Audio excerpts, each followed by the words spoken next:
તેનામાં ઉણપ થઈ, એવી ઉણપોને ખબર ખબર કર્મ કરવાથી જ પડે છે. આવી ઉણપ હોય ને, કારણ કે માણસ શું છે, અપેક્ષા રાખીને બેઠો હોય. ઘણી વખત કર્મ કરીએ ને ત્યારે નક્કી નહીં કરવા. સારું કર્મ કરશો તો વાહવા થવાની જ છે, પણ વાહવા માટે થઈને કર્મ સારું નહીં કરવા, કારણ કે પેલા ફળની આશા રાખી, અને નહીતર ફળ તો આવવાનું જ છે. ઘણા છે સારું કામ કરે 60 વર્ષ 40 વર્ષ, અને ત્યાર પછી એને પદ્મશ્રી એવોર્ડ મળે તો કઈ પદ્મશ્રી એવોર્ડ માટે કામ નથી કર્યું. કામ કર્યું છે તો પદ્મશ્રી એવોર્ડ મળ્યો. એમ ભક્તિ કરો તો ભગવાન પ્રસન્ન થવાનું જ છે, પણ ભગવાન પ્રસન્ન થાય એના માટે જ કર્મ કરવું નહીં.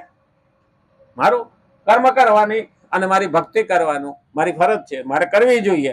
અને ભગવાન માને કે ન માને, જાણે કે ન જાણે, ધ્યાન આપે કે ના આપે, પણ મારે તારી ભક્તિ કરવાની છે. એ મારો મહત્વનો નિર્ણય છે. આ જ્યારે મનમાં આવે ને ત્યારે ભગવાનને આપણે મમતા, કામના અને સંતાપ ત્રણેય અર્પણ કરી દેવા.